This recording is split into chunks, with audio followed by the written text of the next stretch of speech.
was there any conflict there with Josh being an atheist and you being a Christian, or? No, never actually. So I made a database. So is it a building inscription? Does it include royal titulary?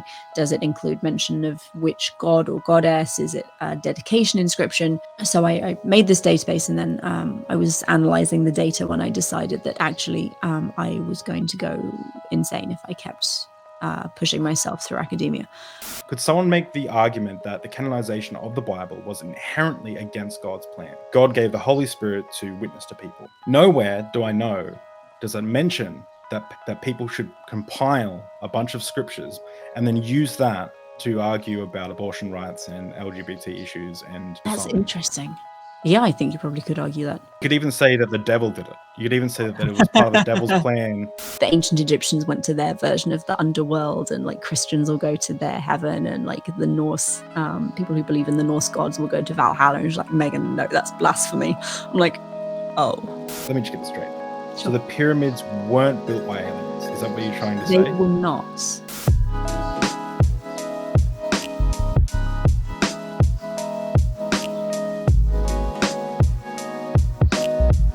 Welcome everyone to the Deep Drinks podcast, where the drinks are deep, but the conversations are deeper. And today we have an amazing, a brilliant guest, Megan Lewis of Digital Hammurabi.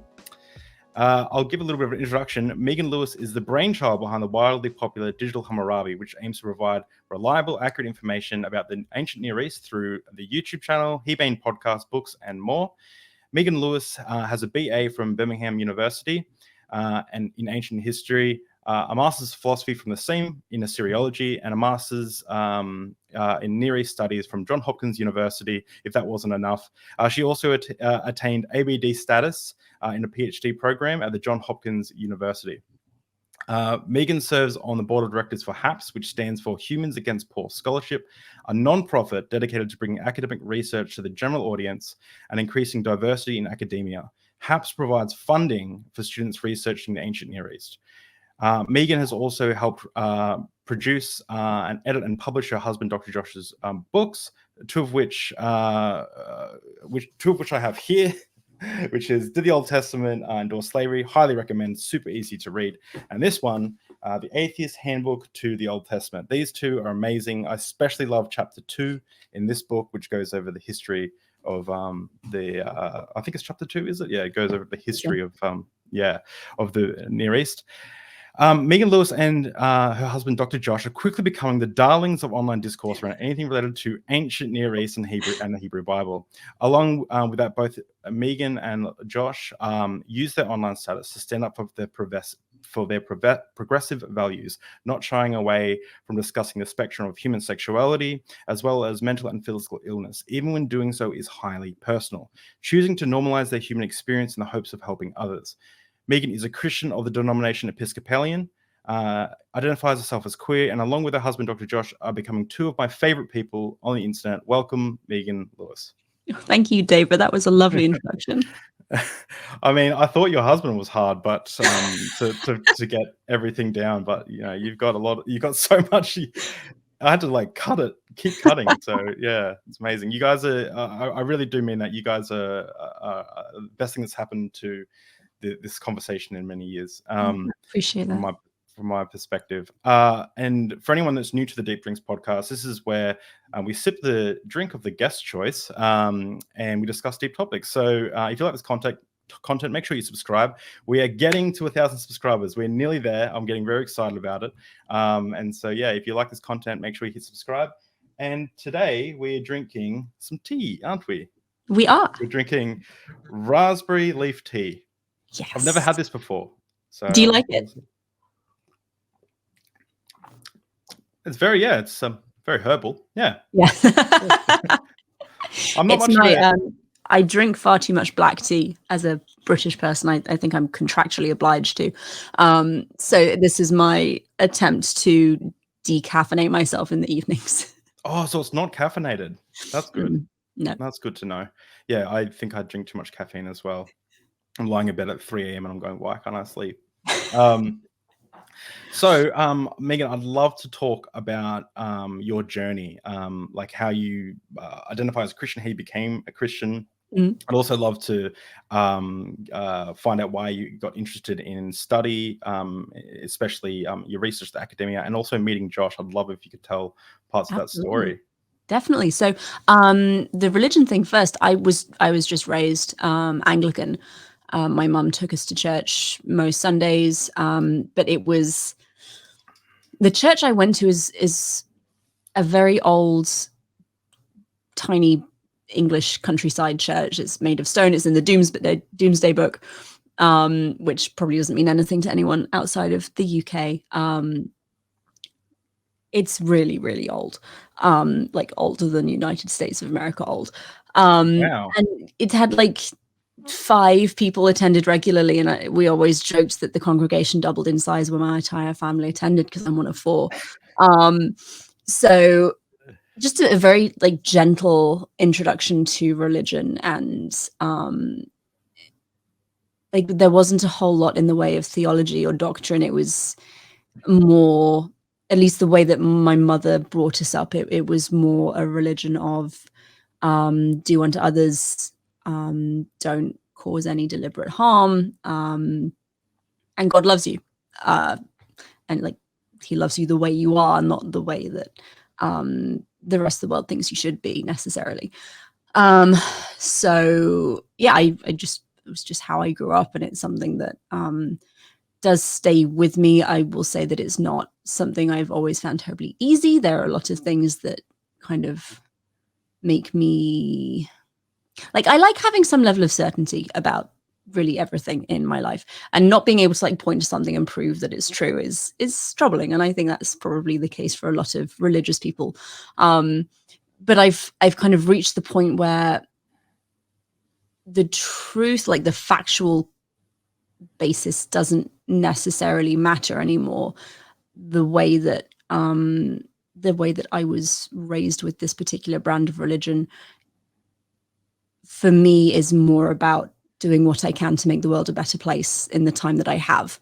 And I find that very valuable. And I think that's a valuable thing, regardless of whether you believe in a deity or an afterlife or anything similar.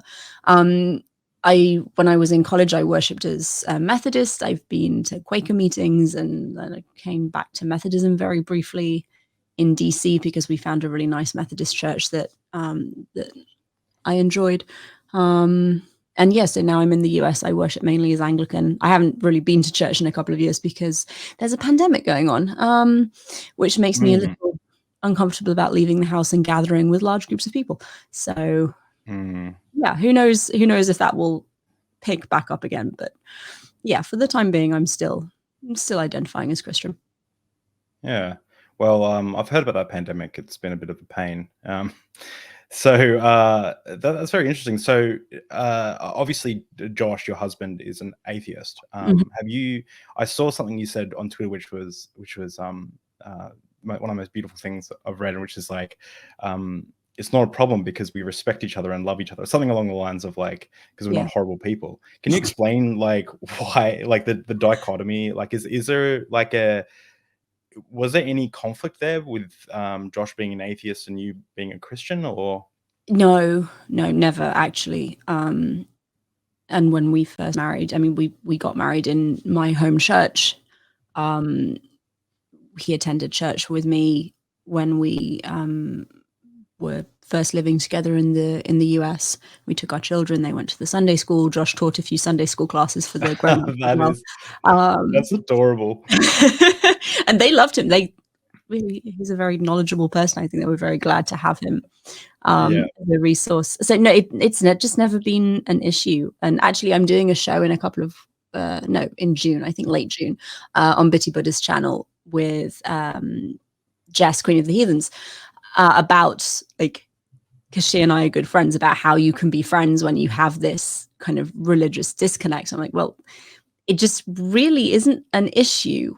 And I think part of that is because I don't require other people to believe the same as I believe in order to view them as good, whole, moral people.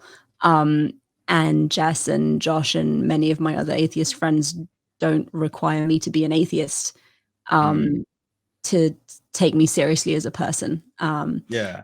obviously there are probably a fair few atheists who would not have me as a friend because part of the community seems to view religious leanings or religious belief as mental illness, or some kind of intellectual defect, which I obviously don't disagree with, but that's okay. I'm not going to start yelling at them about it. That's how they view the world, and that's fine. But no, never been an issue with Josh. Oh, that's awesome. We also had Jessica Heathen Queen on the podcast 2 episodes ago, and we got so drunk, so very drunk. And for me, it's always like 10 in the morning or 11 in the morning. So like the rest of the day, I was like wiped. Like, so yeah, it was a party. But yeah, it's funny you say that. Like, I have a Discord that's slowly getting a lot of like community around. We're doing a bunch of cool stuff at the moment, and my only mod is a Christian who I met online, doing street epistemology stuff. So I met him online, and he ended up joining the server. He was like the most active and stuff. And it's really funny that we got a bunch of atheists on there, and the only person I trusted enough to be a mod was the Christian guy. And so I think that there's a way you can engage with people who have different beliefs. We've got Christians on there. We even have like Muslim, ex-Muslims. I think might have some Muslims and stuff. So some Hare Krishnas, Buddhists. It's really good for people to be able to get along, because sometimes you see this like just because people believe different things doesn't mean we have to hate each other. For me, the crucial part, regardless of what faith you are, and all faiths and none, is not viewing people as lesser because they believe differently to you. I think if you can start from that basis, you probably are in a better place for meaningful relationships than if you start from somewhere else. Yeah, I'll generally respect someone's belief. Usually when someone disrespects the boundaries that I have, like if I've run into street preachers and I said, hey, I'm not comfortable having this conversation. It makes me anxious. And then they keep going. And then that's why I take the kid gloves off and start going, what do you think about slavery? And I start doing the asking questions that make them uncomfortable. But in the most part, I can get engaged with nearly anyone about anything, even if their views are absolutely abhorrent. I've been talking to some flat earthers, and I don't know what is with that community, but that whole community seems to be very anti-Semitic, and it's really hard to have those conversations, but I'm trying to engage with them in a way that is responsible, and it's been a very interesting line to walk. Anyway, how did you get interested in the pursuit of study and academic research? I was a very bookwormish kid. Just read all the time. So British. Oh, absolutely. So like stereotypically awkward, no interest in actually talking to human beings. I would read like walking to the bus stop. Oh, that's from my school. It's like, just no, they're just ridiculous. Like I would sit in the playground at primary school and read a book instead of running around with the other kids. So just to stop you there, that's so awesome. Like I'd read, I think, probably 2 or 3 books in my entire life, like probably skimmed them until I was like 25. And then I picked up one book, and I was blown away. It was an audiobook actually. And I was blown away, and I was like, this is amazing. I love this. What is this thing? And then now I've got hundreds of books. I love books so much, especially audiobooks. And then I have the physical as well. And I flip through, like, I'm just obsessed. But anyway, I wish I grew up with like being obsessed with books, because I feel like I'd be a much more smarter man. There are definitely bits of knowledge and vocabulary. Like Josh will sometimes ask me, what does this word mean? And I'll tell him, and he'll be like, how do you know that? I was like, well, I read this book once. That's literally the answer to most things in my brain. I read this in a book. And actually my reading journey went the opposite direction to you. I haven't read regularly, at least nonfiction, probably since I was in my early 20s, because I have ADHD, and one of the ways that it manifests is I get very hyperfixated on things, and I get hyperfixated on books, which means that if I start a book, I have to finish it. I have to finish it as soon as is humanly possible, which means I stop doing things like sleeping and like responding to emails and phone calls and work. And so I am trying to, now I'm finally medicated for it, so I'm trying to kind of slowly ease my way back into the waters of reading for pleasure, without completely losing sight of my actual life. Yeah. So that, anyway, I was, very bookish as a child. Loved history, loved Greek mythology specifically. And then I did classics at high school. I went to one of the, I think, few high schools in the UK that still offered classical literature and archaeology and stuff. And I loved it, thought it was wonderful. And then I took a complete detour and went to art school for 2 years. And when I was actually in my first year of jewelry school, my sister went to the city I was living in, Birmingham, to go to an open day at the local university. And she went to the open day for the ancient history degree program. And I went with her because I hadn't seen her for a while, and I could take a day off, and we kind of wandered around the campus and had lunch together. And I sat through the orientation lecture for the prospective students thinking about taking ancient history. And it was a lecture by a classicist called Ken Dowden. And I sat there and was just completely enthralled it was only 30 minutes, but I was literally hanging on every word. And I came out and I said to Ehrman, I have to do this. This is everything I've ever wanted to know. So she ended up going to York to do archaeology, and I applied to Birmingham and I got accepted. So I left the jewelry degree and I did, the undergraduate degree in ancient history. And while I was there, I met my master's advisor, Dr. Alistair Livingston, who sadly died just over a year ago. He had COVID and passed. But he was my thesis advisor for my undergraduate degree. And he asked me once what I wanted to do after I graduated. And at that point, I was still very heavily into classics, and I wanted to go on and be a classicist. I wanted to focus on Greek mythology. And I told him all this. And he kind of undenied. He said that I can see you being very good at that. It's certainly very interesting. The problem with the classics is that really everything's already been written. There's nothing terribly new. They're not going to discover any new texts. There aren't really any major archaeological sites that haven't been unearthed. Have you considered Assyriology? Because they're pulling tablets out of the ground on a daily basis, and we need people just like you to read them and to tell everyone else about them. And I said, that's amazing. I will do that. So I did. I did my first master's degree with him, and then went on to get into the Ph.D. program at Johns Hopkins. Wow, that's so awesome. So like before I interviewed Josh, I had no idea what Assyriology was. I think I even had to Google how to pronounce it, because like I'm not very educated with history, and so I was amazed to learn it's like, the first civilizations, the study of Mesopotamia, the first civilizations on Earth. That's incredible. Yeah.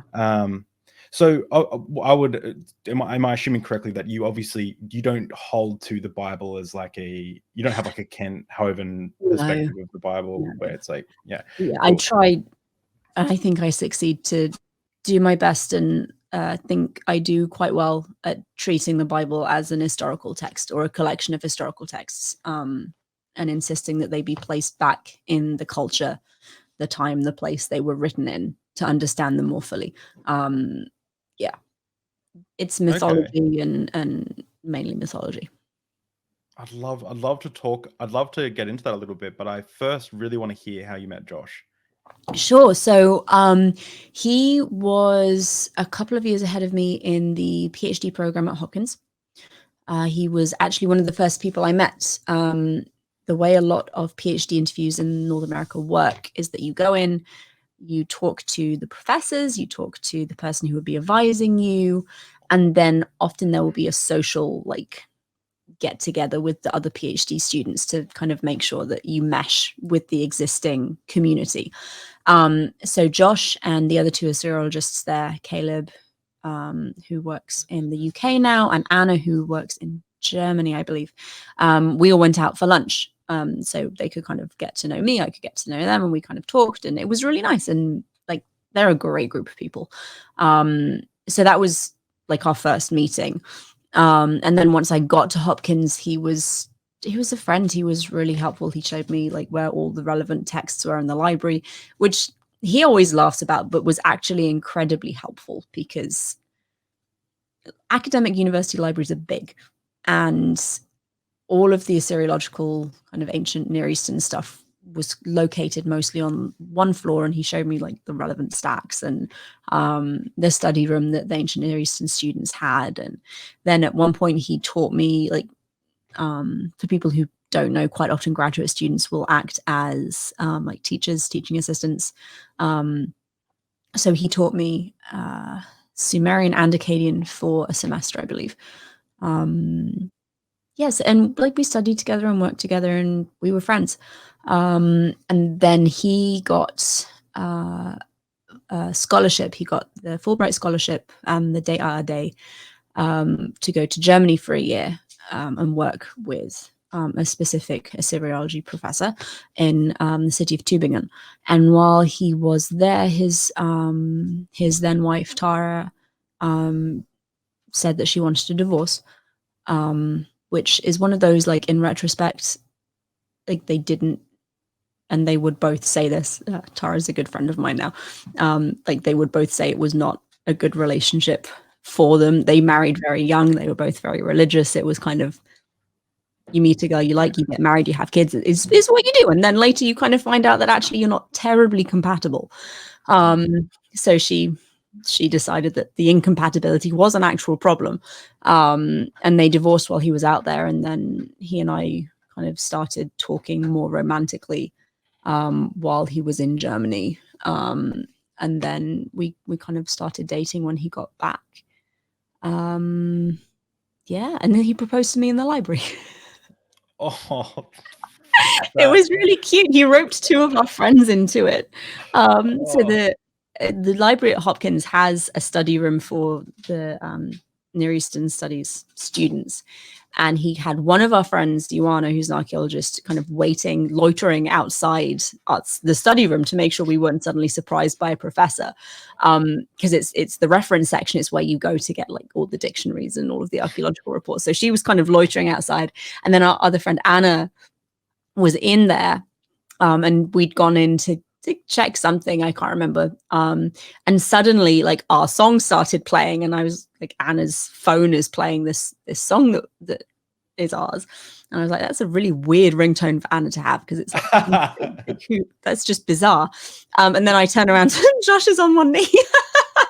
Oh, that's so awesome. It was very, very cute. And I think I swore at him. That's awesome. That's so good. It's so funny because it's something similar to my wife. I was so nervous when we went up on like a hot air balloon and went to a winery afterwards, and she thought it was a Christmas present, and I ran down. I was like, she was eating. I was so nervous, and she's eating a breakfast, and I was like, oh, we should go take a photo. She's like, can I finish my breakfast? It's like, no. I was like, the shadows are going to change, and it will, like, photography, and I'm over. And she's like, really? Can I just? It was like she was just eating a like little piece of bacon or something, and I was like, oh no, we should. Honestly, the shadows. We can come back for food. I was panicking, and we got down there, and I like we were walking down like in between the rows of vineyard, walking down there in between the rows, and I'm walking ahead because I'm so anxious. Like I'm like powering down in, running. She's like dawdling, like, what is he doing? Why is he so like?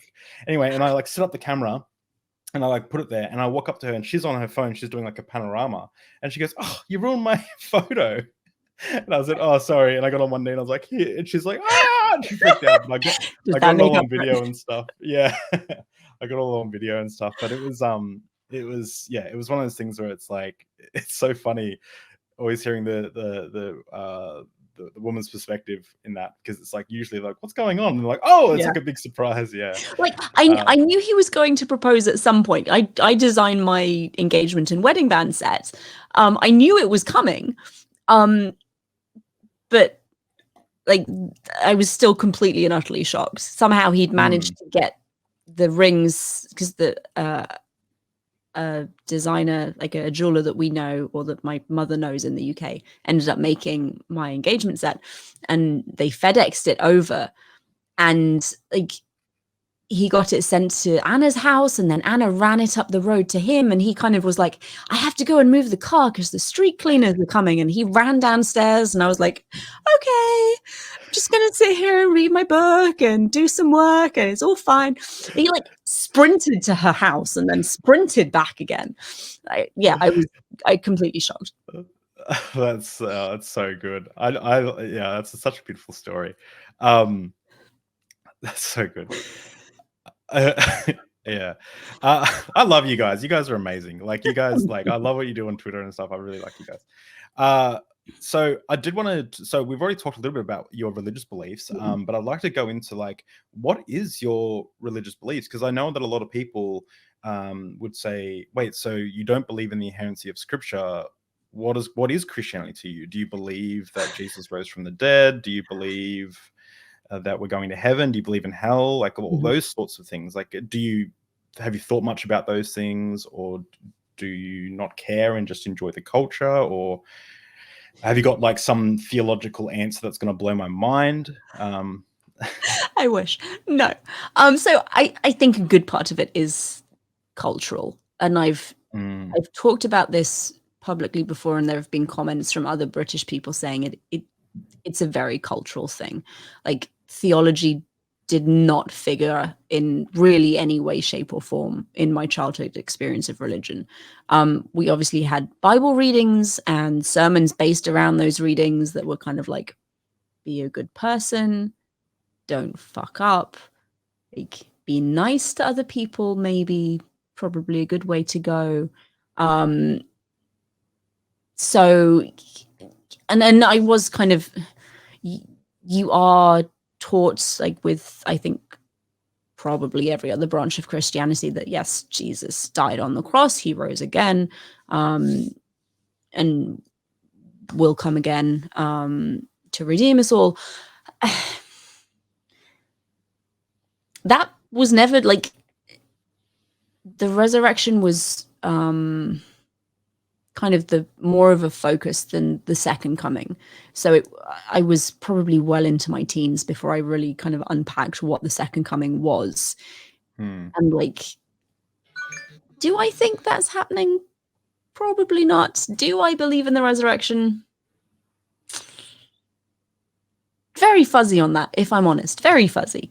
But the thing for me is that how I relate to whatever divine being there isn't reliant upon a resurrection having been physically, like, real. And so many people will tell me that I'm not an actual Christian, and okay.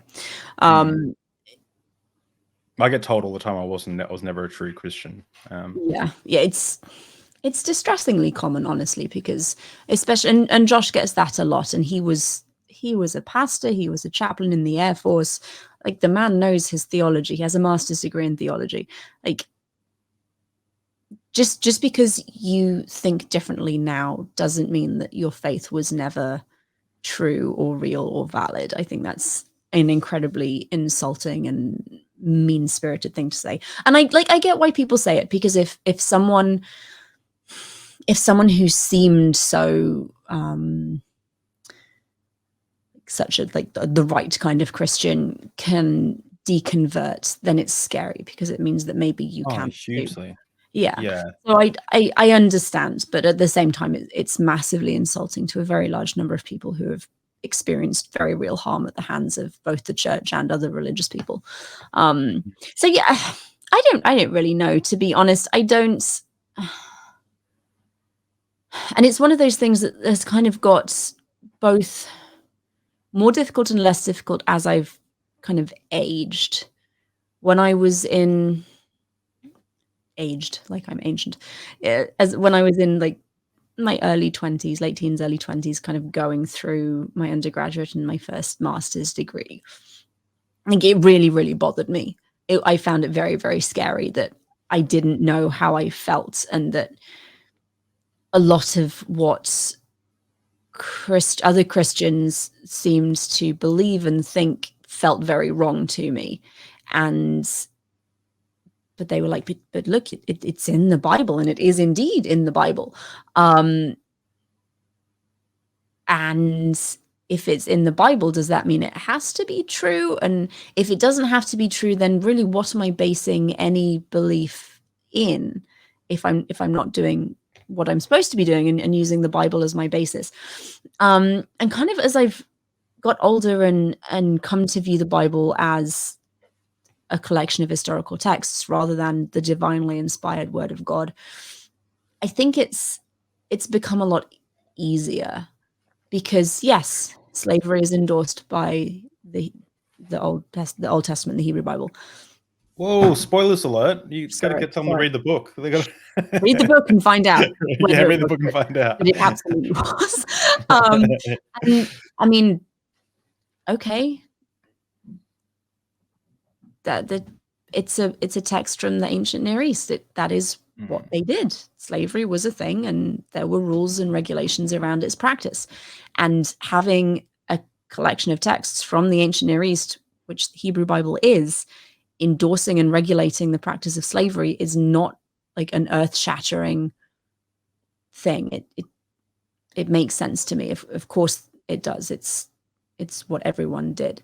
That doesn't make it right. I'm not excusing it. But it's not surprising to me. Yeah, like my perspective, it makes sense historically. Yes, yeah. It becomes very hard to say it was ordained by God. Like that that's where it gets confusing. Yeah, and I mentioned this. Sorry. I was mentioning that, like, because a lot of Christians make the argument that God was working in his time, right? And I've made the argument to people that, well, do you think if God was to give instructions now, either send Megan or myself up to Mount Sinai and we ought to get some instructions or something,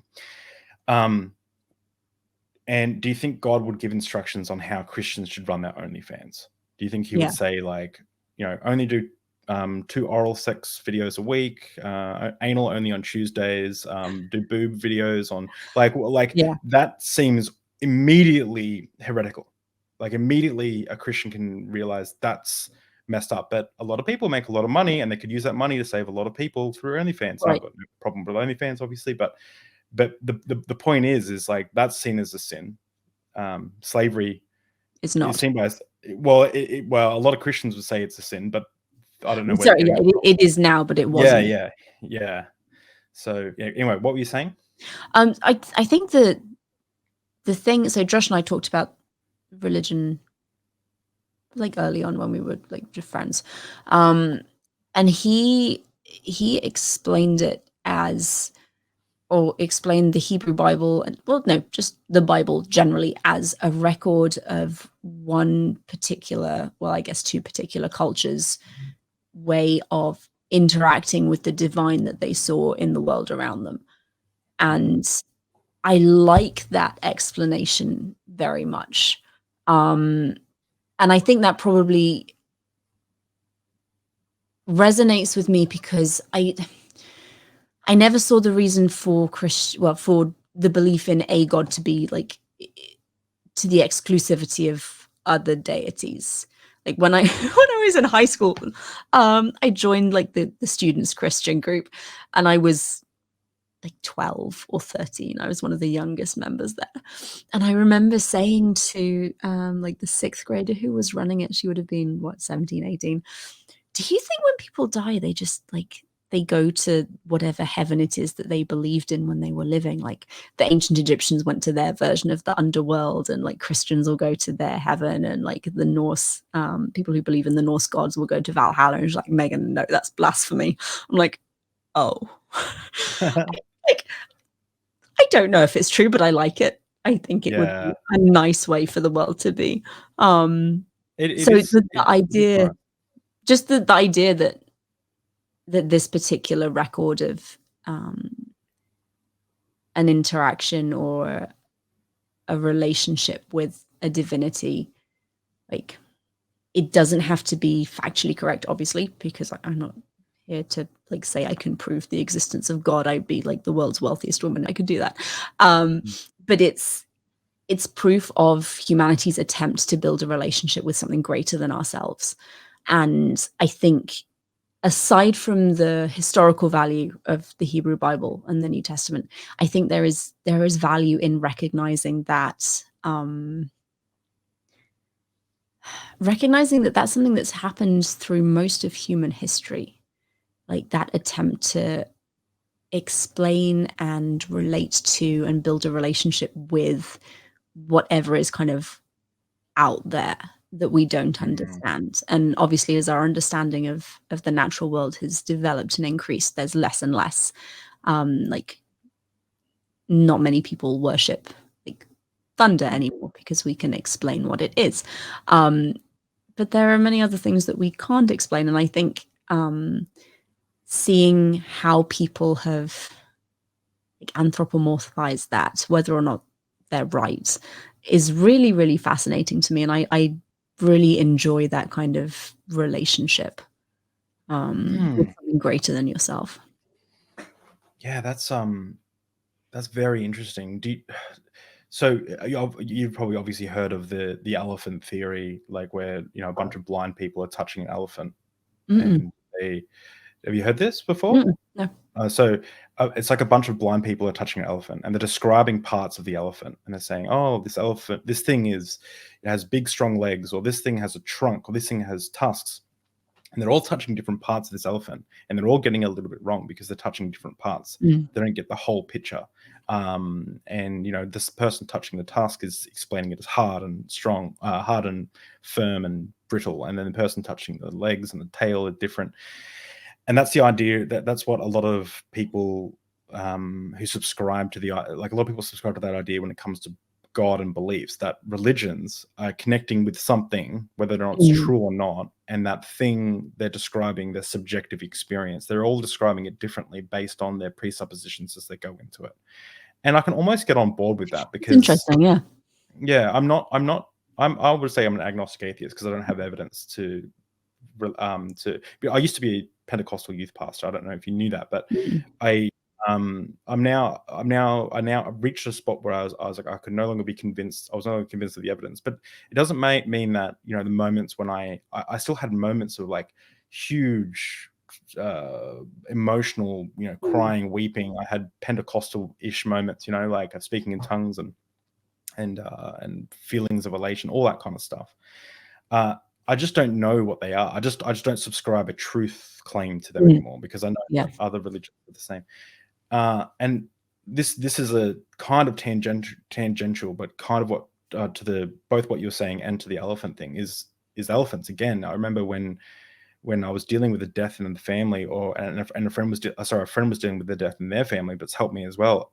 I found out that elephants, like the animal elephants, they actually mourn their like, that blew my mind, that they'll mourn a loss of their community, and they'll even, like, years later when they come back the spot, where the elephant part of their group or herd, I don't know what it's called, has died, and the elephants has been taken away and it's been changed. The area's been changed. They'll still come back to that same spot and stand around for a little bit, and then they'll kind of wander off. And I was like, damn, like, not even elephants escape grief. Not even the animal kingdom. Like, the animals, like, I don't think they're thinking that there is some like divine afterlife or God or something, but like they remembrance of something lost, though. Yeah, they have like this subjective experience that they're.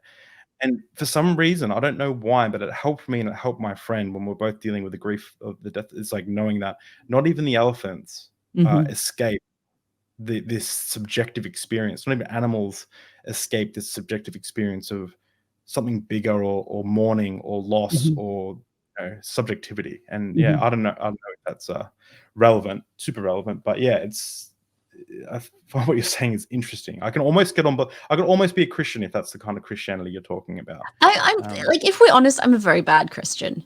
Like, very bad Christian. But I'm okay with that. I just recently, I released it this morning. I interviewed my wife, and I said, and she kept saying, I was such a bad Christian. I was such a bad Christian. I said, you're a bad Christian, but you're a great person. Yeah. And that's why I loved her. Yeah. And I think that's the same for you. You're a bad Christian, but you're a great person. Okay, so I need to just quickly look at my notes. So Bible inherency, you don't believe the Bible is inherent, obviously. Faith to you is do you have a perspective of like heaven and hell? Do you think there will be an afterlife, or is I it not don't really? know. I don't believe in a hell, and I haven't for I think ever. Like the way God was kind of presented to me growing up was as a like a loving, caring deity who wants what's best for us. And I'm like, it doesn't really, I mean, obviously that's completely at odds with what's presented in the Old Testament, but the idea of a hell doesn't mesh with the belief that I was raised with. So I never really took that terribly seriously. And heaven, I don't know. I really don't know.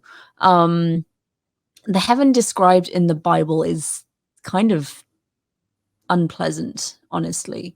Like the idea of kind of sitting around all day and praising God is, I mean, I'm going to be struck down with a bolt of lightning, but it sounds kind of boring. I think so.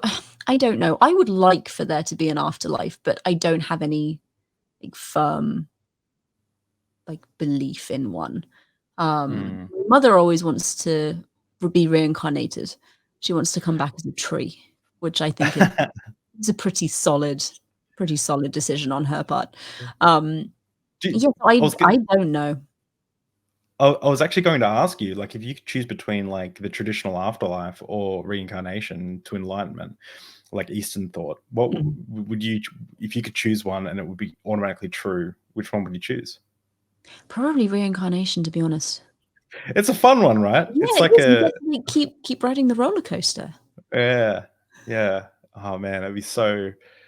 I kind of wish it was true in a way. Would you want to remember though, or would you want it to be fresh each time you come back? I think that I don't know. That's a good question. But I think that the traditional thought is that there are some underlying things that come with you, like your karma and your dharma, but your like memories don't necessarily all come through, and that's why that's why there are some like regressive memories of like people can remember their past lives and stuff. But I don't believe in any of it. But it would be cool. It'd be cool. It would be cool. Existence. Or another one I think would be cool is if like you get to the end of your life and then someone takes off the goggles and you've been in this like alien arcade playing a VR game. And I'm like, whoa, that was an amazing ride. So that would be another cool one. That would be cool. So I've got a question. If the Bible is not inspired by God, actually you could even do this if it was inspired by God. But could someone make the argument that the canonization of, actually scrap that first little thing. Okay. Could someone make the argument that the canonization of the Bible was inherently against God's plan? So to explain a little bit, like from the traditional Christian perspective, well, at least in the Pentecostal movement that I was involved in, God gave the Holy Spirit to witness to people, and to, people was to go spread the gospel through healing and prayer and teaching and things like that.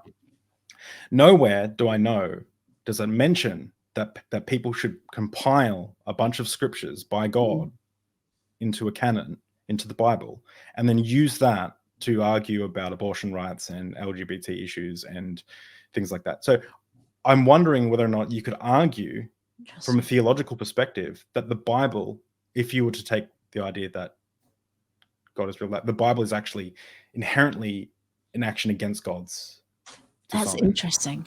Yeah, I think you probably could argue that. Yeah.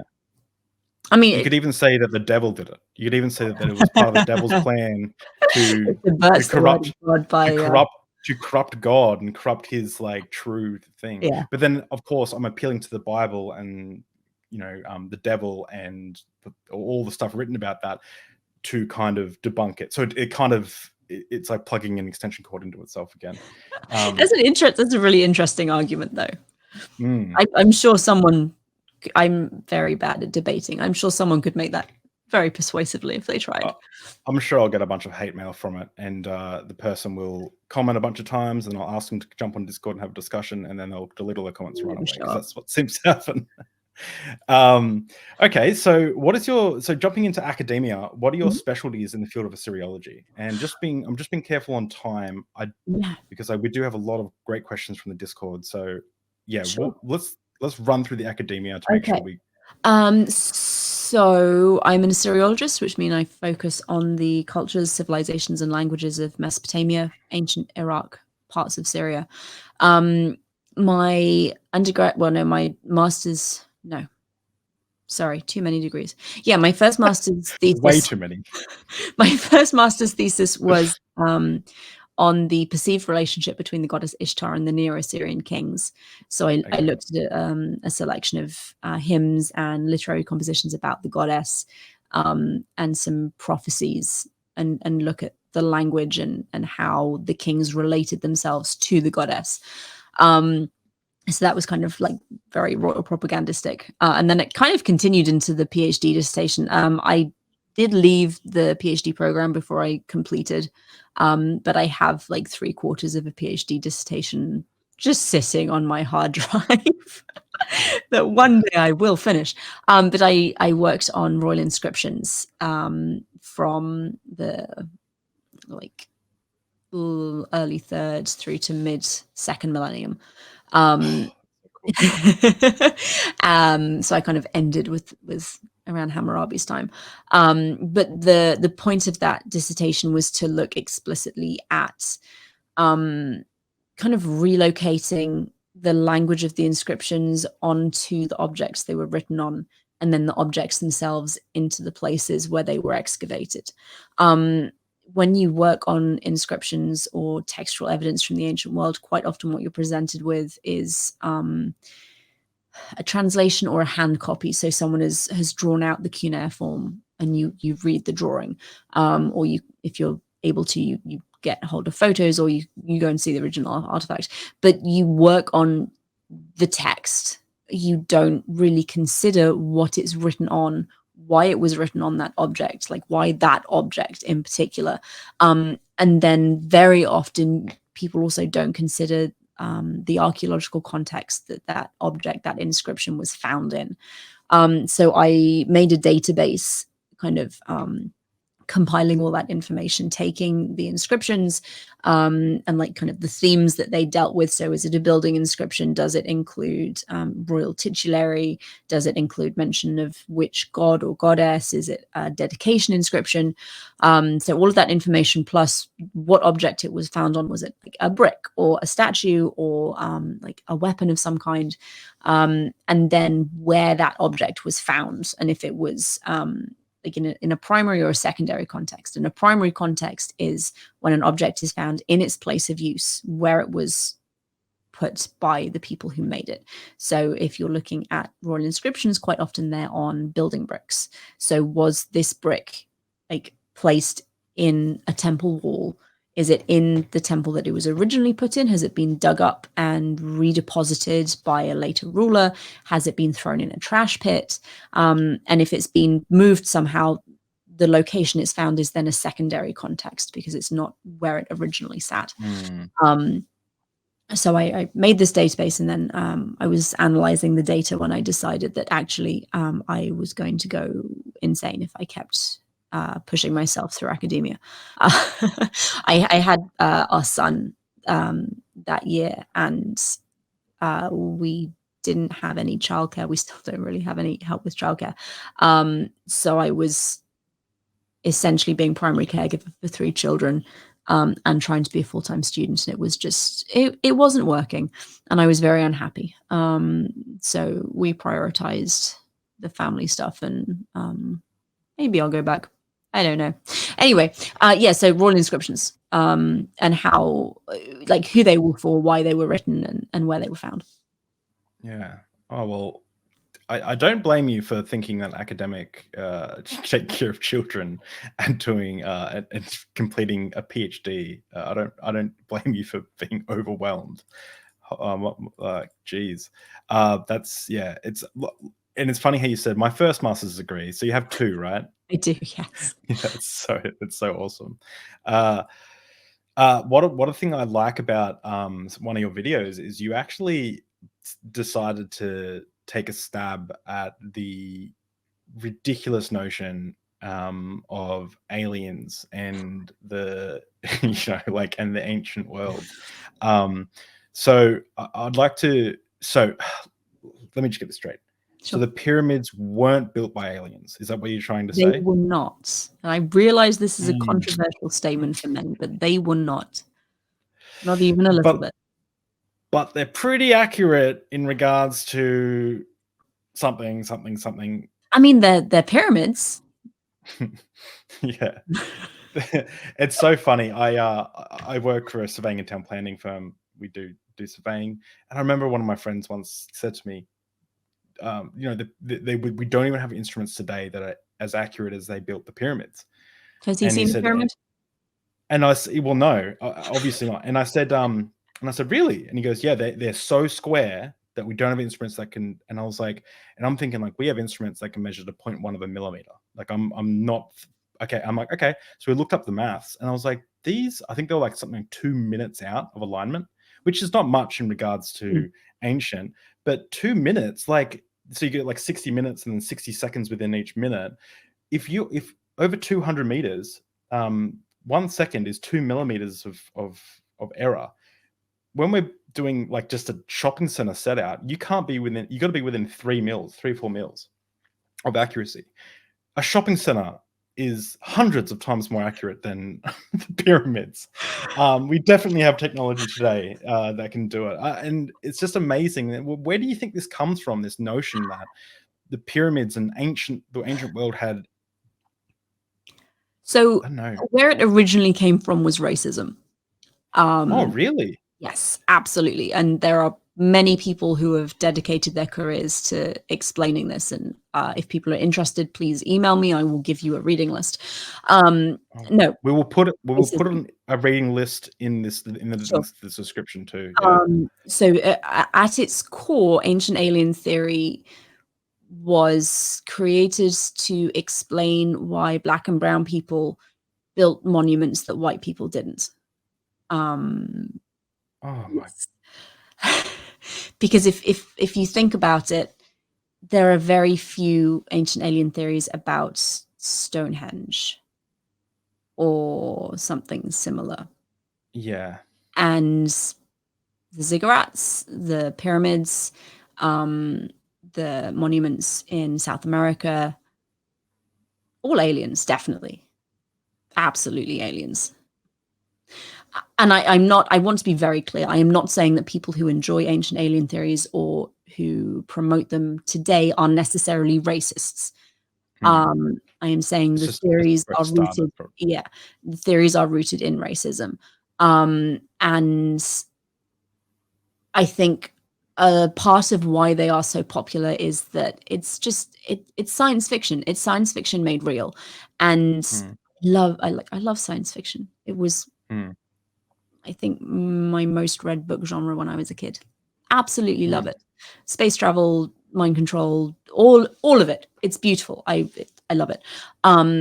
So it appeals to a popular audience on that level because it reads like fiction, and because if the TV producers are very clever, they can manufacture loose ends that don't actually exist if you look at the archaeology, but they can manufacture loose ends, and then the ancient alien theorists can come in and kind of tie it all up with a nice, neat bow. And it's very satisfying to have all of these loose ends and to have an explanation that answers all of them. And the one of the videos on our channel, I try and go through one of the episodes of Ancient Aliens and kind of point out places where they are deliberately misleading the audience. Yeah, you're pausing a lot because like that thing was I watched that video. Yeah. It's crazy. Yeah. And I need to remake that video because I was, I think, a little too dismissive, not of the experts, but possibly a little too dismissive of the people who enjoy alien theories. And I feel like I alienated a lot of alienated a lot of people.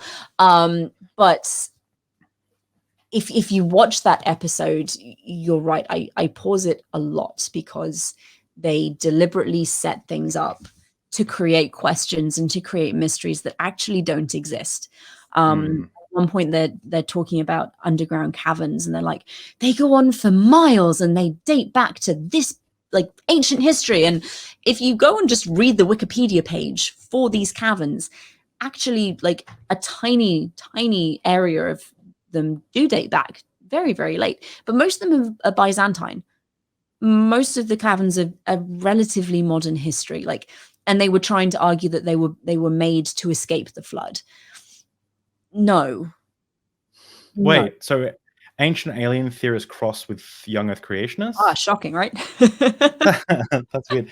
That's surprising. It's I've always noticed, like, for some reason I'm dealing with a lot of flat earthers at the moment. And I had an interview with a flat earther, and what I'm noticing about conspiracy theories is a lot of them, a lot of it is just satisfying, like emotionally. People feel like they know are part of. you've got secret knowledge, and you can answer questions that no one else can. I mean, it doesn't really matter that they're not actual questions. And it doesn't matter that the answers are like maybe too simple, because actually life is very messy and complicated and shades of gray mostly. But no, you're right. Emotionally, very satisfying. Absolutely. Don't really fault people for wanting to be or being willing to be drawn in by it. Yeah, I actually wanted to ask about about something. I posted an antagonistic claim on Twitter that that it's clear to me that mythicists only are mythicists for the feels, like that 99% of them are only mythicists for the feels. And what I was essentially saying is people enjoy the idea that Jesus wasn't a historical figure, and so that's why it's not because they've done the research, it's because they like the idea and they subscribe to the beliefs, and then they look at the evidence, and then they're convinced of the evidence because they want it to be true. Godless Engineer, who I didn't realize was a huge mythicist, challenged me on this, and we got in, and I jumped on his channel and we had a discussion about it. And I was like, look, I wrote a syllogism for it. I hadn't thought about it too much, and I was like, look, I hate when people make antagonistic claims and then I challenge them and then they water it down. So I'm going to stand by my arguments, and I want you to correct me where I'm wrong. And I just said, yep. And I broke down my syllogism. And by the end, I had a better understanding of mythicism. But I'd like to ask your perspective of what you think of Jesus mythicists, if you know anything about it. So I don't, which is awful. I really should. So I will say that John is a good friend, and I think he is very well researched and very well read. And I know that mythicism generally is viewed as, it's not taken seriously by academics on the whole. And I haven't done the research myself to really have formed a good opinion of it. Exactly. But I do feel like people dismiss it out of hand, which I did, and you're certainly not alone on that.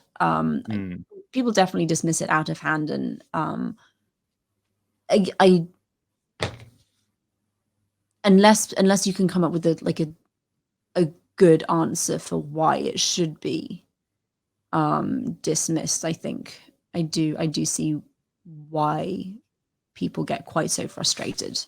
Well, John definitely took me to task, and it was a bit of a spicy interview. But by the end of it, we were friends, and like he's going to come onto the deep drinks hopefully, and it was great. I learned a lot and stuff. But my argument was essentially most scholars disagree. With most scholars are not mythicists. Therefore, I have to wonder why they're not mythicists, and why other people are. So therefore, people are believing for non-scholarly reasons. And he challenged me on that, and he said, well, the scholarship is biased because they come from a traditional Christian view. And I was like, interesting. And I never really considered I would always just point to consensus because I'm not an expert. I'll just point to the consensus. I do that with vaccines. I do that with everything. I point to the consensus. But I'm yet to really give a good thought and consideration to his point. That's one of the reasons why I have maybe not found the time to look into it. I do have a bias, like for all that I don't think the resurrection was a physical event, for all that I'm not entirely sure where I stand on like the Christian God. Jesus is, I have like I like him. I like a lot of the things that he said and or is supposed to have said, and I I have a bias, and I'm not entirely sure how successfully I could mitigate that bias in looking into whether or not he was a real person. Yeah. It's actually interesting because your perspective of Christianity, I think, might actually fit well with a mythicist position, because it's not necessarily, this is what I learned from John, it's not necessarily the idea that Jesus never existed and it's all just BS. It's more of there's these, I think there is some theories of like the ideas and stories about Jesus were actually like stories about the spirit realm, and like Jesus, like it's all happening in a metaphorical kind of spirit, allegorical. Yeah, it's not as just like Jesus didn't exist, lol. Like it's not as like that as I thought. Yeah, so I will, when I do find some spare time in my brain to move some things around and find some time for it, I do really want to look into it, but I'm still not convinced that it has any merit, but I'm willing to look into it. And John was a great guy, so yeah.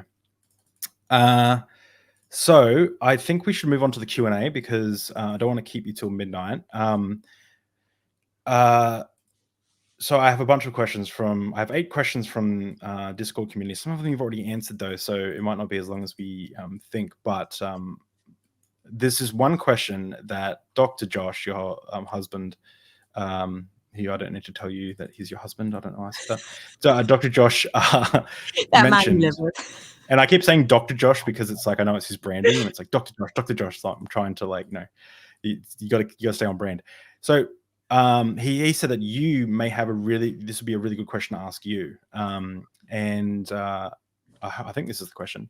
What is your opinion of the theory of Assyrian continuity? You mean that the Assyrians are still a cultural group that exists today? Yeah, so this is what, because I asked the person for clarification, because last time I didn't know what the person was actually asking.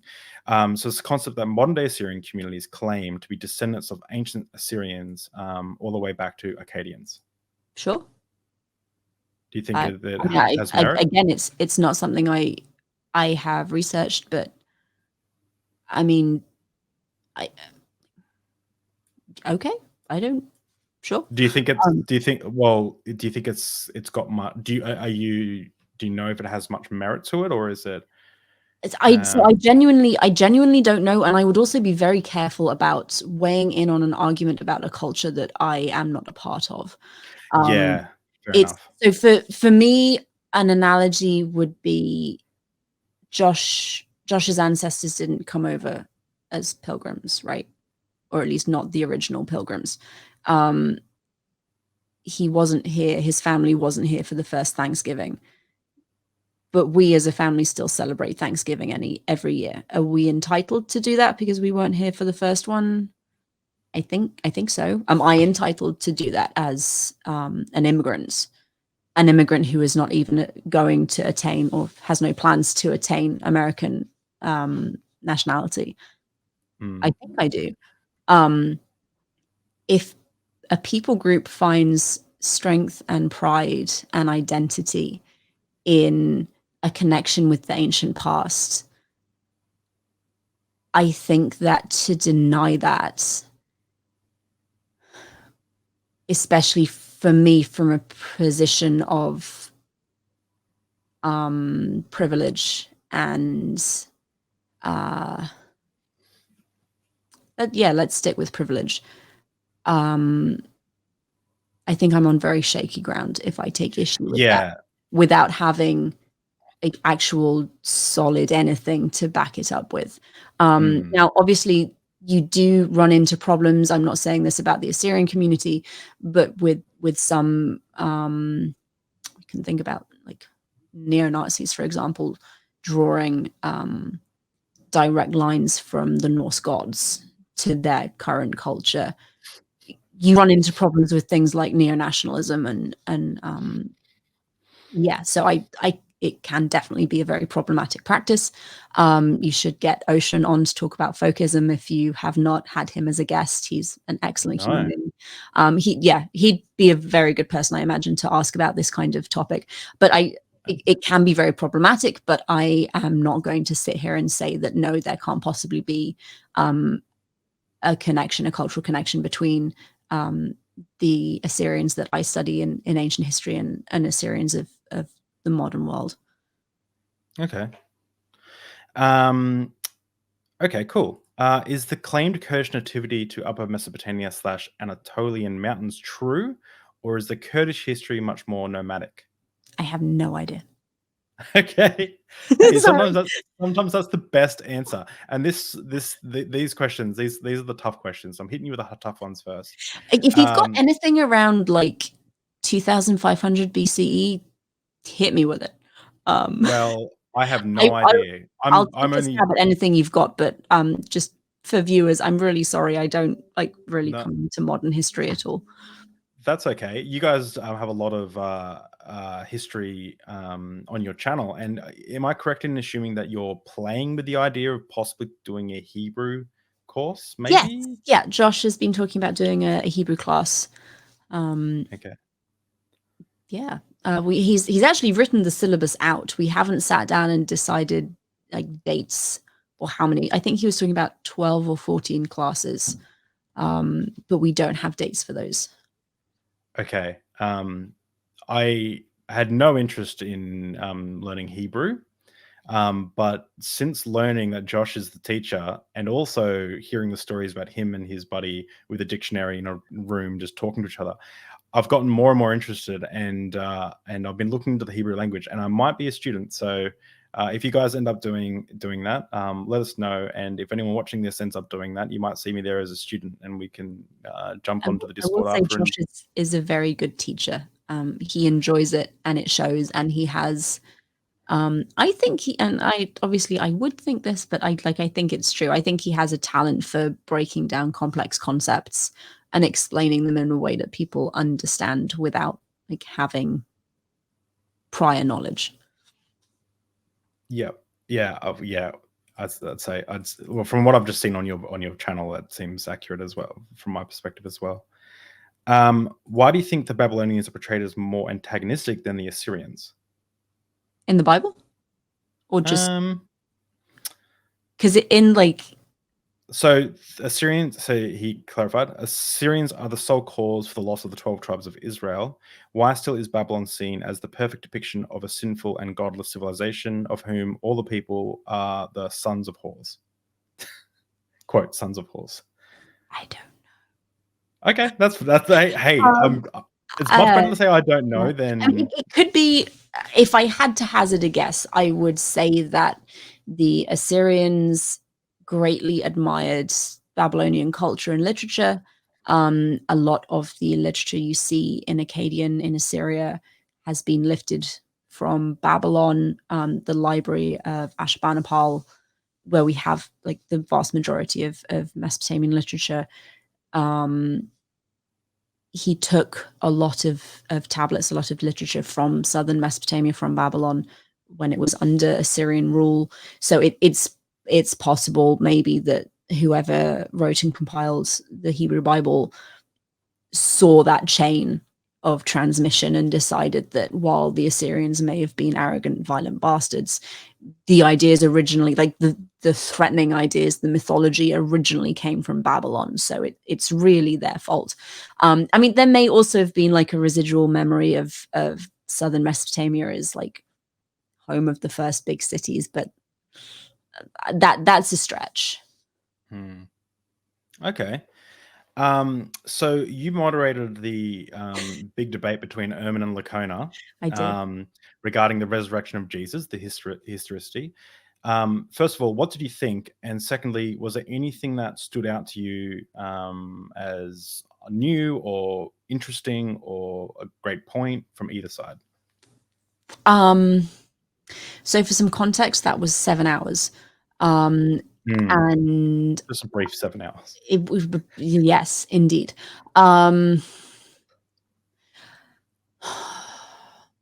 Nothing new in terms of content. If you've watched any of Bart and Mike's debates on other platforms before, it's very much the same material. The way they presented it was different. They've obviously honed their arguments over the years, but it was a lot of the same material.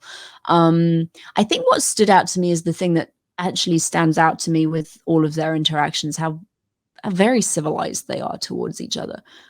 They clearly have a very fundamental disagreements about, I suspect, a lot of things, not least of which is the resurrection.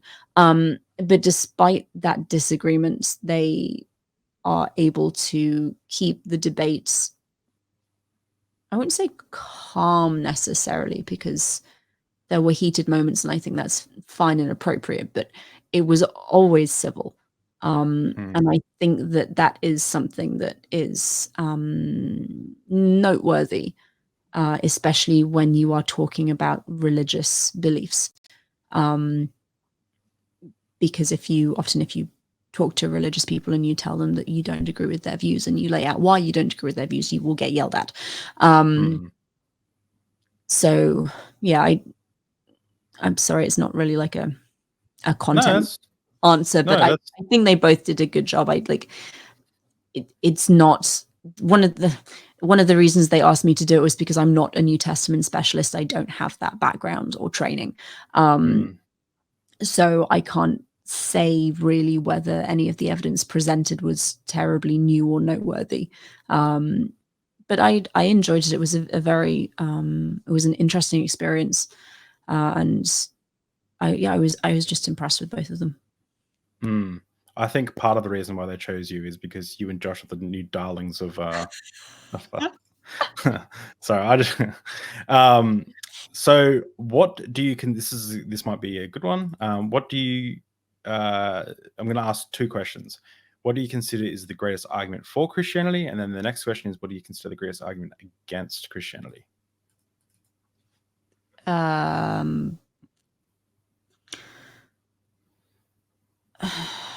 Or we can, if that question doesn't really work, we could change it a little bit and say, what's your greatest argument for God, and what's your greatest argument against God? Or I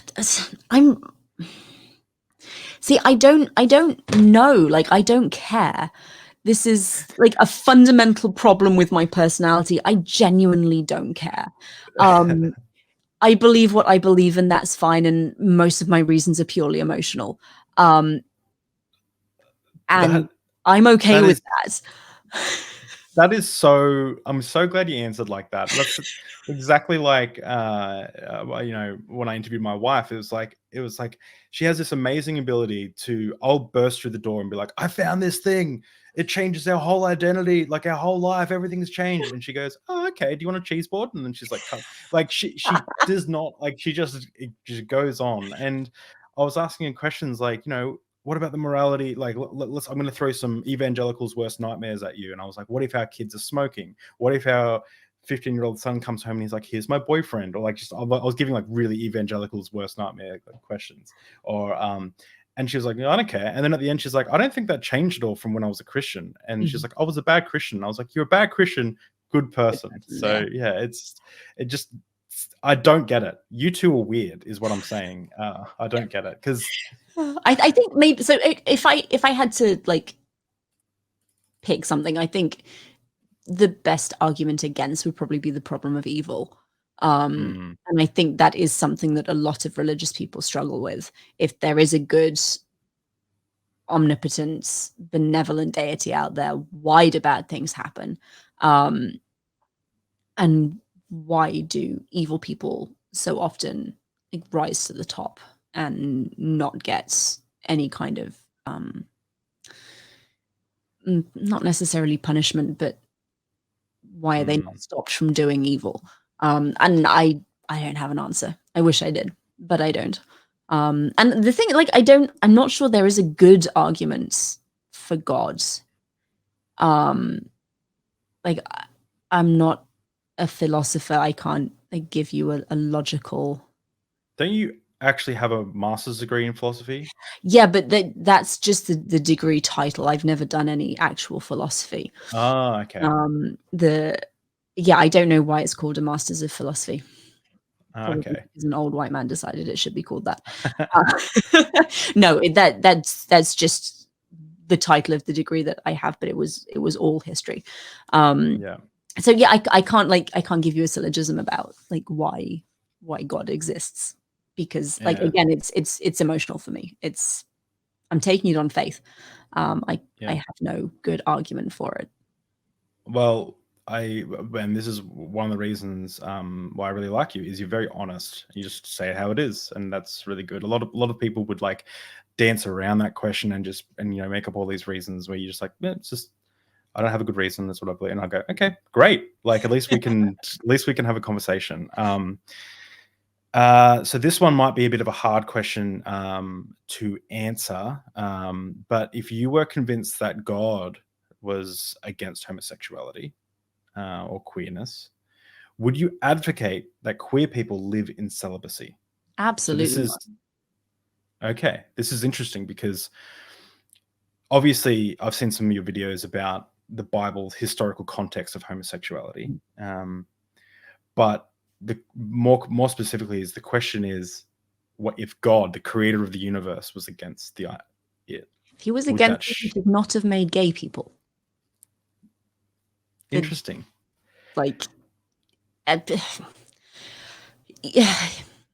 You are born with whatever sexuality you're born with, and if a creator deity does not like the sexuality that a particular person is born with, they should not have allowed that person to have been born with a sexuality. If you're taking that viewpoint, punishing someone for the way they were made when they had no say in it, they had no input in it, is abusive. It's absolutely abusive. And I know that a lot of evangelical thought tells you that actually gay people aren't born that way. They're influenced, or they're brainwashed, or they just want to do evil. This is bullshit. Like science tells us that actually, no, people are on a spectrum of sexuality, and it's innate, it's inbuilt into their like who they are. And if God doesn't like it, God should not have done it. It's like when my son tells me that he doesn't like the fact that he's wearing the shoes he picked out for himself this morning. Well, if you didn't like those shoes, you should have chosen different shoes. He's 4, so there's a reason why he's a contrary little so sometimes. That would be my thought process. Interesting. Okay. Interesting. And frankly, that's a God. Sorry, a God who creates people in a particular way and then punishes them for being that way, and tells them you may not live your fullest life. You must not have any sexual expression because it is contrary to my wishes, is an abusive fuck. And I have no interest in believing or worshipping him. Yeah, that's very, I mean, I agree. Like, it's very interesting. I've heard a lot of people talk about it as if it's like a thorn in your side, like it's like something that is there that you can't. Yeah, it's like character building or like, no. It can be very abuse. If we're taking that viewpoint, it's abuse. Yeah. So when did you choose to be queer? Sorry. I had to just say something stupid. I actually interviewed I'd have to do it, but I interviewed Haley Brooke, and she actually lost her family when she came out as gay, which is really unfortunate because her family was super religious.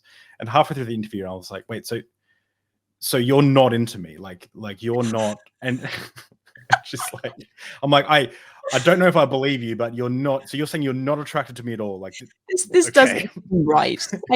She burst out laughing. I was like, yeah, I love messing with people sometimes.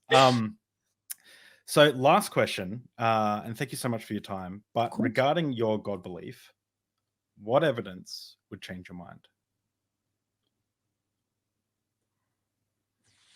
Or let's change that. What reason could you see to change your mind? You got a master's in philosophy, so you should be able to articulate really good.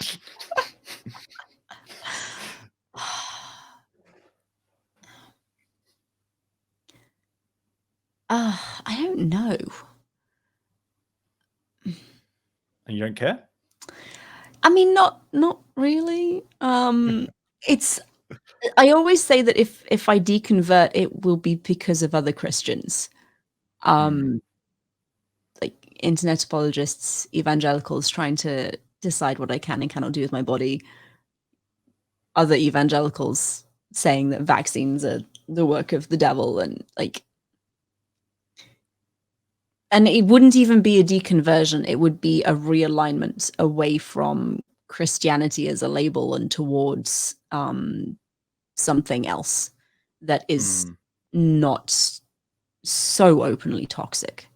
And I have to say, moving here from the UK was an eye-opening experience, coming into contact with American evangelicalism or evangelism. Not sure. That particular branch of religion was like, is this real? Yeah. What are we doing? Do you think this is healthy? And Jesus was the most amazing American that has ever lived. I mean, he was. He really was. And did you know that Donald Trump is his second cousin? Are you joking? The people don't actually believe that, do they? I don't know. I made that up. It's entirely no. Someone somewhere believes that something like that. Oh, surely. But I was gonna, if that was like a real thing that was going around, I was about to like pass out from. Oh God. Oh jeez. Yeah. It wouldn't be a reason. It would be evangelical Christianity, and I don't think I'd deconvert. I think it would be a movement towards some kind of pagan belief instead. Interesting. I'm just before, when you were mentioning about the problem of evil, I forgot to mention that something that came up when I was speaking to Ajna of Theology Unleashed. He's a Hare Krishna, and he said what he found really interesting when he moved away from Christianity into becoming into Vaishnavism. I always screw that up. Hare Krishna belief system is that there is no problem of evil. They don't have the problem of evil because of how their philosophical worldview works. I thought that was really interesting. And just to touch on your last point about your beliefs and what would change your mind, I can kind of get on that same page, because I actually, about shifting your perspective to like a different thing, because as I mentioned before, my perspective is I had these tremendous warm feelings towards God, and when I read the Bible, even now when I read the Bible, I'm filled with this feeling of just love. And sometimes, not all the time, it's not like Exodus 18 or whatever. But I remember we went to Bali. I've told this story before. I was poolside. I had a couple of cocktails. I was listening to the Bhagavad Gita because it's a Hindu island. I wanted to learn more about Hindu culture. And chapter 6 of the Bhagavad Gita sounds something straight out of like Job or Isaiah or something. It's like, I am the flame and the wood. I'm the wood and the flame that consumes it. I am the beginning and the end. I am the life and the life giver, and I am death and life. And there's all this kind of really poetic language. And I actually got like feelings of like, whoa, like this like warm, beautiful feelings. Obviously the Bhagavad Gita has the caste system, so I'd reject stuff like that as well. But I see where you're coming from. If your belief system is inherently built on, I believe this because it makes me feel good, I don't really care about this, like I can see where you're coming from, because I feel the same things when I read or think about the idea of Jesus saving humanity, or even if it didn't happen or did happen. And I'm an atheist, or the Bhagavad Gita, reading the Bhagavad Gita, and even parts of the Quran when I read that were really beautiful. Some parts were absolutely horrible, much like every religious text seems to have. But yeah, it was so yeah, I think what you said there was really interesting. I did just remember, I did find some proof of the existence of God. And I hope she never ever sees this, because she will disown me completely. Our 9-year-old, a year and a half ago now, was very excited, and she came and she told me that she had Googled God and she'd found his photograph. So, Oh, problem solved. yeah, there you go. That's awesome. He exists, and he looks very much like Santa Claus. And if you type God into Google, you too can gaze upon his face. I wonder if, depending on where you are in the world, if there's different images come up. That's interesting. Pretty interesting. Well, thank you so much, Megan Lewis, for coming onto the Deep Drinks podcast. Just to shout you guys out one more time, go check out Digital Hammurabi, but also check out did the Old Testament endorse slavery, even though Megan spoiled it before. Sorry. No, The thing is, if you play the book, then you find out all the whys and wherefores and all of the statements. So, and it's super well balanced too. Like it's got like it's not Josh on his big atheistic agenda or anything. He just takes a really balanced approach. There's not much. It's very short too. It's not like hard to read. It's also not something that's like, I'm saying this in the best way possible, like super, like it's going to get you worked up, because it's not doing that. It's just, this is what the consensus says. This is the context we have, and this is how other academics, the majority of the academics, interpret that evidence. Yeah, and I really, really enjoyed this, and I can't wait for volume 2. I need to find out a way that I can get a signed copy from you guys, because I want to have it on the bookshelf next to this one here. And is there going to be 2 or 3? There are going to be 3 total. Wow. So he's written, volume 2 is mostly written. It's in copy editing now. Yes, it is in copy editing now. And then when it comes back, we're sending it out to a couple of people to review it. Eric Klein has agreed to go over the archaeology chapters. He wrote 1066 and Digging Up Armageddon. Digging Up Megiddo. He's a great author. If you haven't looked at his stuff and you like archaeology, he's definitely a person to look for. So yeah, that will be ready. It'll be available before Christmas. Okay, awesome. And he's planned out chapters for volume 3 as well. That might take a little bit longer because I'm going to make him take a break. Good. The man needs a break. He's doing too much. You both are doing too much. You need to chill out. Well, not chill out, but just not take on so much stuff. You guys are doing heaps, it seems. Another thing I will mention is the links for both these will be in the description, along with Megan and Josh's work on YouTube and things like that. I'll also put in another section of book recommendations from Megan about the ancient alien stuff, and I'm sure you might be able to throw in another few books that you would just love for people to read. Absolutely. That will be linked down below, and some resources. But besides that, thank you so much for coming on the podcast, Megan. This tea was quite delicious. It's nice not to be drunk at 10 a.m. Actually. The gimmick's worn off a little bit, but tomorrow I've got another interview, and I'll be getting drunk in that. So thank you so much for coming on, and thank you for having me. And everyone check out your stuff, and thank you. Of course.